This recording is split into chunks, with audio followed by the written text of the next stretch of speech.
Penuntun Saat Teduh Sinode Gereja Kristen Jakarta, Selasa 25 Agustus 2020, Tempuhlah Jalan Tuhan.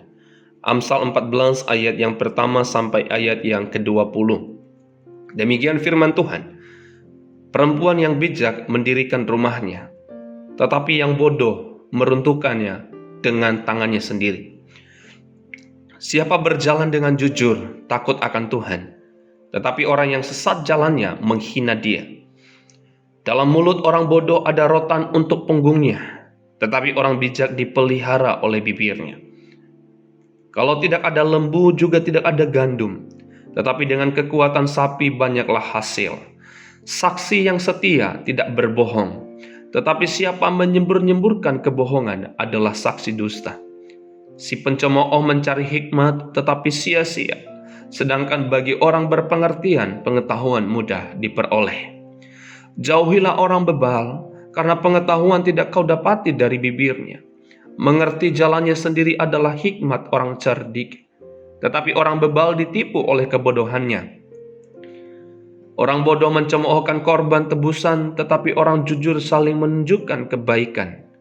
Hati mengenal kepedihannya sendiri, dan orang lain tidak dapat turut merasakan kesenangannya. Rumah orang fasik akan musnah, tetapi kemah orang jujur akan melekar.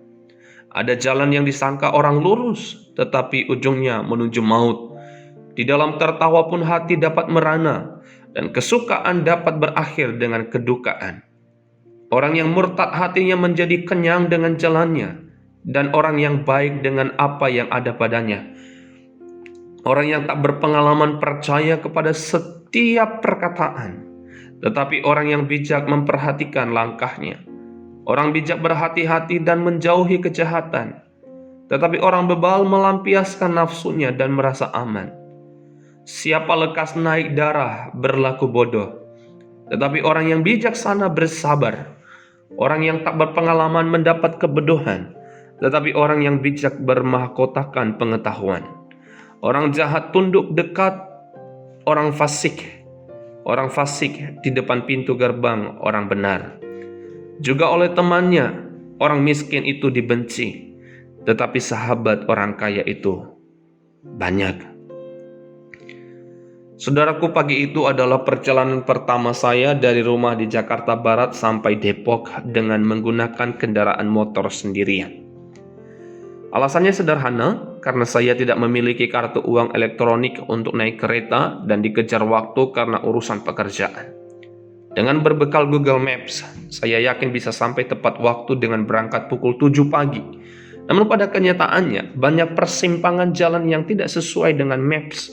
Akhirnya saya sampai tujuan pukul 10, jauh dari perjanjian yang seharusnya dan melewatkan pertemuan penting. Dari itu saya merasa sangat bodoh karena saya tidak berkonsultasi mengenai rute tercepat dengan ayah saya, orang yang saya tahu betul menguasai rute perjalanan dari rumah menuju Depok.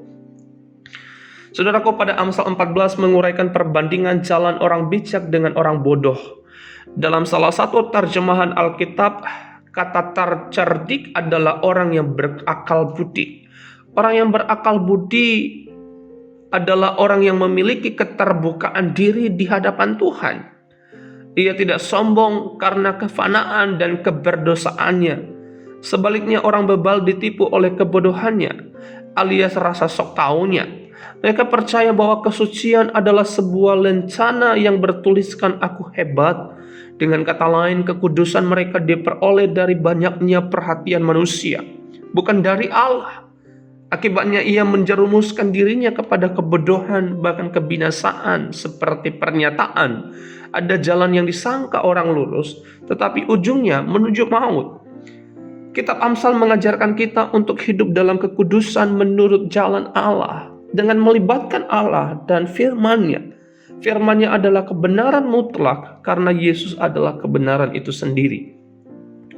Saudaraku, mari kita belajar berjalan dalam tuntunan Tuhan, sekalipun jalan kita penuh rintangan. Allah tetap akan memimpin kita. Kesalahan memilih jalan, saudaraku, akibat kebodohan sendiri akan membawa kita menuju maut. Jalan Tuhan yang dianugerahkan Kristus Yesus adalah menuju kehidupan sejati. Tempuhlah jalan Tuhan ini. Tempuhlah jalan Tuhan walaupun terkadang sulit.